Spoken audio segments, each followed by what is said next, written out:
Artificial अगर आप हैं तो हो सकता है कि आपके अंदर इच्छा शक्ति नहीं होगी, लेकिन जिन्होंने बरसों से उन्हीं कार्यों को करते हुए निपुणता हासिल की है, निश्चित रूप से वो लोग निपुण हैं उन कार्यों को। और राष्ट्रीय जनता दल के लोग, कांग्रेस पार्टी के लोग नहीं चाहते हैं कि मूलभूत मुद्दों पर बात हो, मूलभूत चीजों को आगे बढ़ाया जाए। समस्या किसको है? तो तेजस्वी यादव को है, प्रशांत किशोर को है। लोगों के बीच में जाकर के कहते हैं कि अधिकार छीना जा रहा है, अधिकार छीना जा रहा है। भाई साहब, जिसका अधिकार छीना जा रहा है उसको भी तो लेके आओ। घटनाएं जो हैं वो संज्ञान में आई है, लेकिन पुलिस ने त्वरित रूप से कार्रवाई किया है। हाल की घटना में आपने देखा कि पुलिस ने इनकाउंटर करने का भी काम किया है।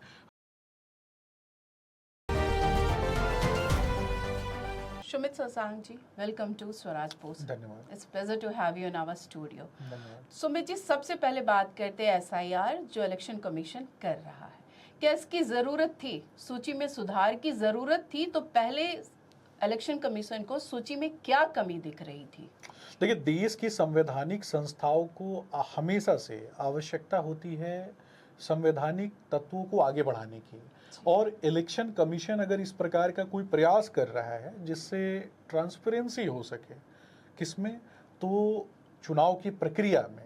अगर चुनाव की प्रक्रिया में पारदर्शिता आती है तो निश्चित रूप से ये स्वागत योग्य है। अब ये किन लोगों को पसंद नहीं है?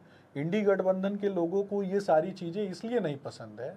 मैं पूछना चाहता हूँ खास करके कि 18 लाख लोग जिनकी मृत्यु हो गई है, उनके नाम पर कौन लोग हैं जिनको वोट डलवाना चाहती है इंडी गठबंधन, कांग्रेस पार्टी, राष्ट्रीय जनता दल? इसके अलावा 26 लाख लोग जो कहीं विस्थापित हो चुके हैं, उनके नाम पर कौन वोट डलवाना चाहता है? तो कहीं ना कहीं ये समझना है आम जनता को कि एक संवैधानिक संस्था जिसको संविधान ने संरक्षित किया है, जो संविधान के नियमों के अनुसार आगे बढ़ती है, तो उस संवैधानिक संस्था को चुनौती देने का काम इंडी गठबंधन के लोग करते हैं, और कहीं ना कहीं संवैधानिक संस्थाओं को, उनके कार्यों को रोकने का काम करते हैं। मैं पूछना चाहता हूं कि इलेक्शन कमीशन में कौन लोग हैं? एक सामान्य वर्ग से आने वाला व्यक्ति जो है, काफी अच्छी शिक्षा दीक्षा करने के बाद एक कर्मचारी बनता है, एक अधिकारी बनता है जी। और वैसे लोग निपुण होते हैं, एडरोइट होते हैं अपने कार्यों को करने में। तो कहीं ना कहीं उसके ऊपर प्रश्न कौन खड़े कर रहा है? 8वीं फेल 9वीं फेल की जमात से आने वाले लोग जो कहते हैं कि महीने दिन में कैसे हो जाएगा, 2 महीने में कैसे हो जाएगा, 3 महीने में कैसे हो जाएगा। इच्छा शक्ति होनी चाहिए। 8वीं फेल अगर आप हैं तो हो सकता है कि आपके अंदर इच्छा शक्ति नहीं होगी, लेकिन जिन्होंने बरसों से उन्हीं कार्यों को करते हुए निपुणता हासिल की है, निश्चित रूप से वो लोग निपुण हैं उन कार्यों को करने में। बिहार में लगभग 8 करोड़ मतदाता वोटर्स हैं।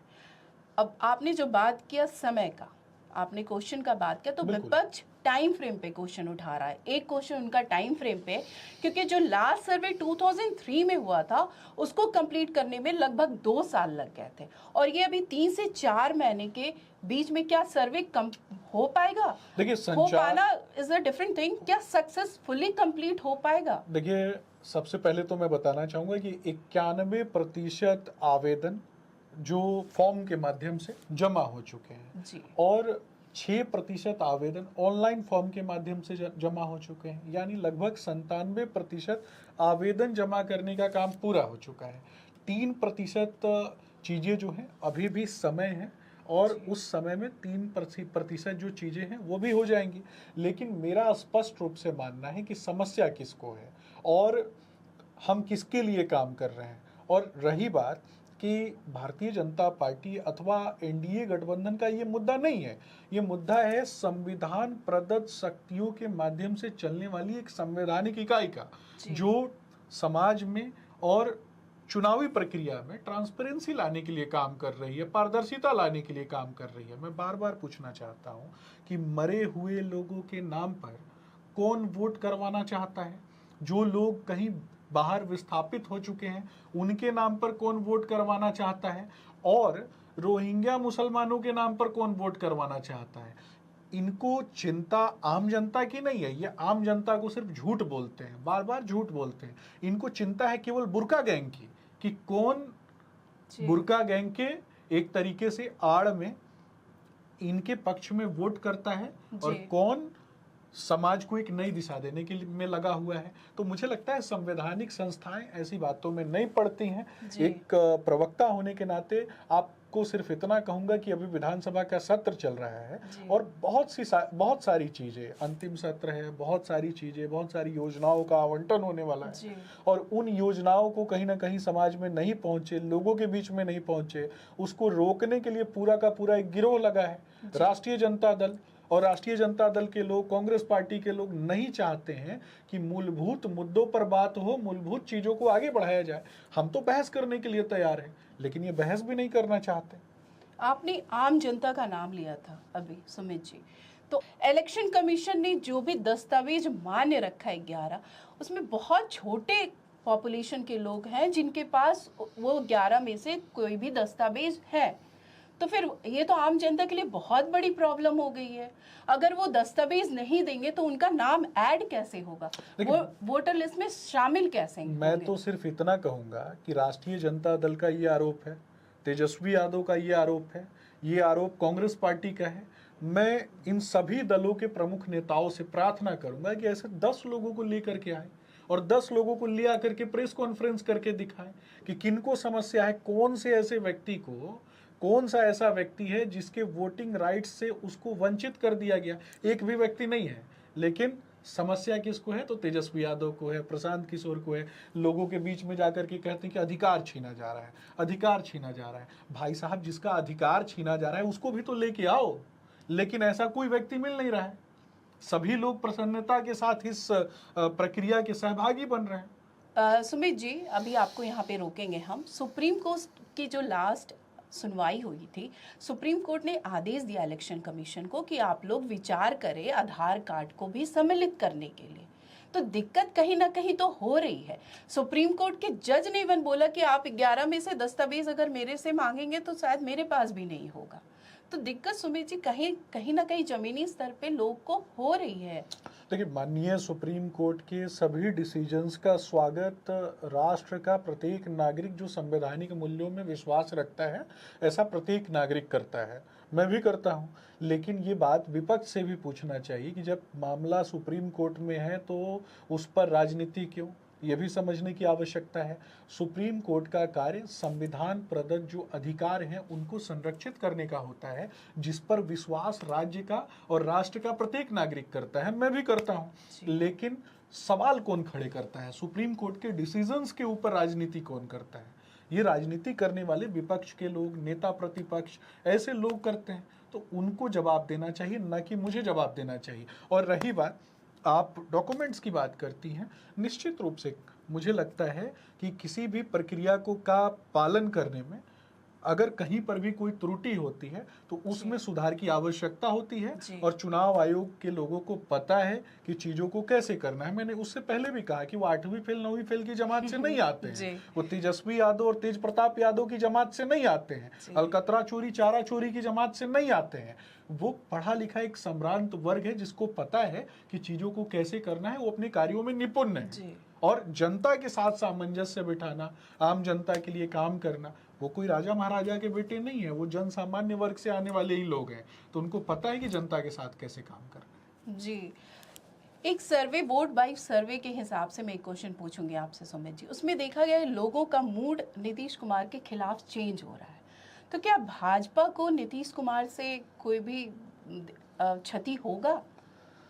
देखिए, चुनावी समय है, बहुत सारे सर्वे एजेंसीज की भी जो दाल रोटी है वो चल रही है, उससे मुझे कोई ऐतराज नहीं है। लेकिन राज्य की जनता बहुत अच्छे से जानती है, जिन लोगों ने जंगल राज को देखा है उनको पता है कि सुशासन राज किसको कहते हैं। जिन लोगों ने लालटेन युग को देखा है उनको काफ़ी अच्छे से पता है कि ये संचार क्रांति का युग आदरणीय प्रधानमंत्री नरेंद्र मोदी जी और आदरणीय मुख्यमंत्री नीतीश कुमार जी के नेतृत्व में कैसे चल रहा है। आज सड़कों का जाल जिस तरीके से पूरे बिहार में बिछ रहा है, आज जिस तरीके से इंडस्ट्रियल रेवोल्यूशन की दिशा में हम आगे बढ़ रहे हैं, आज जिस तरीके से गुणवत्तापूर्ण शिक्षा की दिशा में हम आगे बढ़ रहे हैं, राज्य में लगभग 30 से ज़्यादा 40 के करीब मेडिकल कॉलेज खुले हुए हैं और गुणवत्तापूर्ण स्वास्थ्य सुविधाओं के प्रति हम आगे बढ़ रहे हैं। और इसके अलावा भी बहुत सारी चीज़ें हैं, स्पेशल इकोनॉमिक जोन की बात कर लें, या फिर इंडस्ट्रियल स्मार्ट सिटी की बात कर लें, या फिर ड्राई पोर्ट की बात कर लें, तो इस दिशा में हम आगे बढ़ रहे हैं। हमारा पर कैपिटा इनकम भी आगे बढ़ा है। मखाना उद्योग से जुड़े हुए जो दलित माताएं बहनें हैं, उनके लिए भी हमने लगातार काम किया है।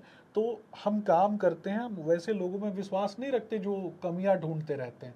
मुझे लगता है कि कमियों को ढूंढने के बजाय विपक्ष को एक सकारात्मक चर्चा करनी चाहिए। सदन का पटल खुला हुआ था, जी आज भी हंगामा कर जी, रहे हैं आज वो लोग। तीसरे अगर दिन भी। उनको चिंता होती बिहार के लोगों की तो वो हंगामा नहीं करते। और आज से पहले भी उन्होंने हंगामा किया था, उसके पहले भी हंगामा किया था, जी। और उसके पहले भी हंगामा किया था। कब बिहार के लोगों के लिए सकारात्मक चर्चा की है इन लोगों ने?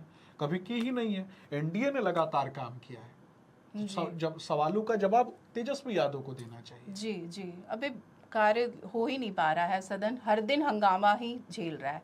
अच्छा सुमित जी, ये बढ़ते जो अपराध, everyday crime is rising in Bihar, उस पे आप क्या बोलेंगे? देखिए, मेरा स्पष्ट रूप से मानना है कि संगठित अपराध बिहार में समाप्त हुआ है। गैर संगठित अपराधों की अगर बात होती है तो कुछ एक दिनों में हमने देखा है कि गैर संगठित अपराध, अगर किसी एक व्यक्ति की किसी व्यक्ति से स्पेसिफिक तरीके से दुश्मनी है तो इस प्रकार की घटनाएं जो हैं वो संज्ञान में आई हैं, लेकिन पुलिस ने त्वरित रूप से कार्रवाई किया है। हाल की घटना में आपने देखा है कि पुलिस ने इनकाउंटर करने का जी। भी काम किया है। हमारे आदरणीय उप मुख्यमंत्री सम्राट चौधरी जी ने स्पष्ट रूप से कहा है कि अपराधी या तो गया में उनका पिंडदान होगा, जी। नहीं तो अपराधी नेपाल भाग जाएंगे। तो इस दिशा में पुलिस जो है काफी अच्छे से काम कर रही है, जी। लेकिन एक माइंडसेट बदलने की भी आवश्यकता है। शिक्षा से आगे बढ़कर गुणवत्तापूर्ण शिक्षा, मैंने क्यों कहा, सामाजिक, व्यवहारिक, नैसर्गिक ज्ञान जब तक हमारे जीवन में नहीं होगा, हम दूसरे के मूल्यों को और दूसरे के की जो भावनाएं हैं उसका जब तक आदर नहीं करेंगे, ईगो क्लैश होता रहेगा।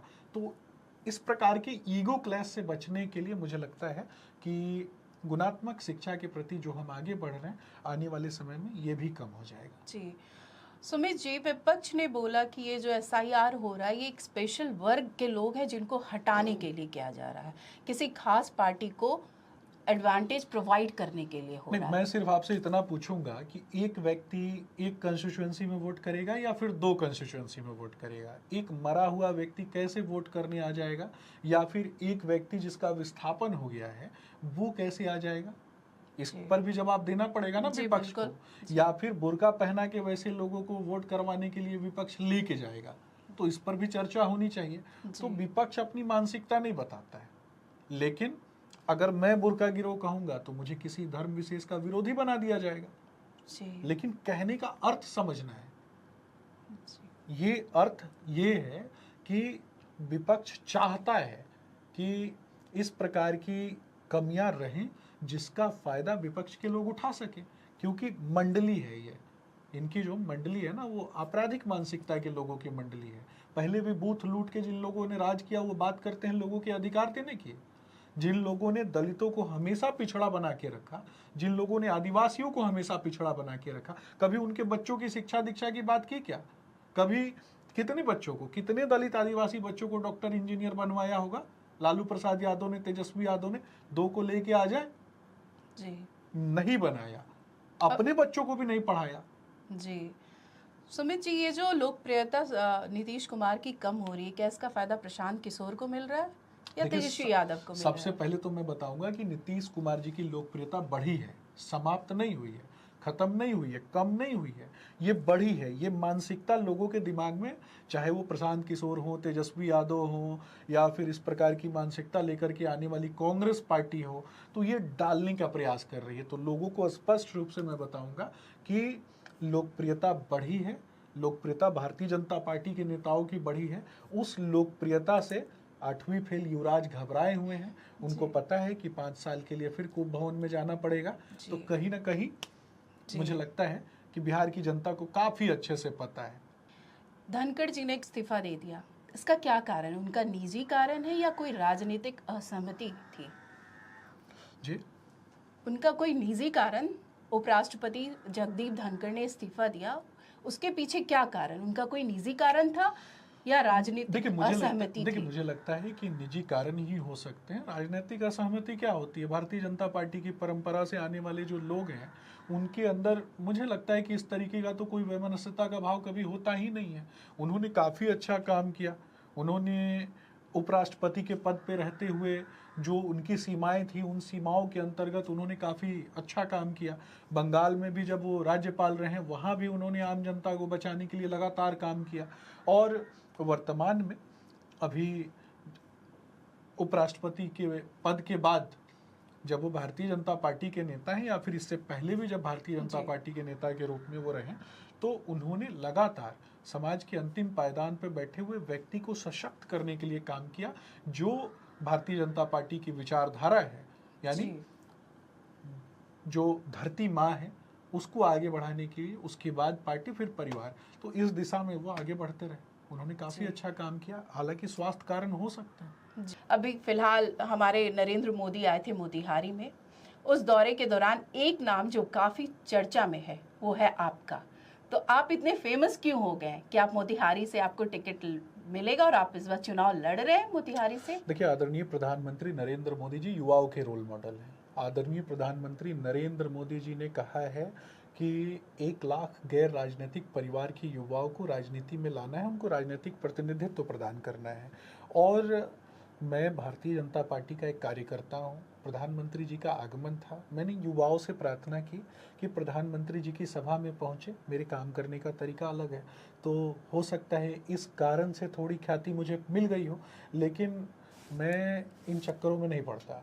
मुझे लगता है कि पार्टी की भूमिका माँ की भूमिका होती है, और माँ को पता होता है कि उसके बच्चे को क्या चाहिए। तो पार्टी जिस रोल में मुझे उपयोग करना चाहती है, मैंने हमेशा उस रोल में काम किया है। आगे क्या होगा ये इतिहास की पर गर्भ आपकी है। चाहत तो होगी कि टिकट मिले और आप इलेक्शन में खड़े देखिए, हो। प्रत्येक व्यक्ति चाहता है कि वो अपने लोगों का प्रतिनिधित्व करे, लेकिन उचित समय ये पार्टी तय करती है। मुझे लगता है कि ये प्रश्न भी कहीं ना कहीं बहुत ज़्यादा प्रासंगिक नहीं है, क्योंकि कई बार लोगों को प्रायोजित भी फील होता है। लेकिन मुझे लगता है कि पार्टी की भूमिका और पार्टी तय करती है अपने कार्यकर्ताओं की भूमिका। तो अंतिम पायदान पर बैठा हुआ जो व्यक्ति है, युवा है, और जिन्होंने कभी सपना देखना प्रारंभ किया होगा राजनीति में आने का, तो कहीं ना कहीं वैसे युवाओं के सपनों को भी जीवंत करने का जो प्रयास प्रधानमंत्री नरेंद्र मोदी जी का है, मैं हमेशा से उस लक्ष्य के साथ खड़ा दिखाई दूंगा। जी सुमित जी, आप आए और अपना वक्त दिया हमें, इसके लिए बहुत बहुत धन्यवाद। धन्यवाद।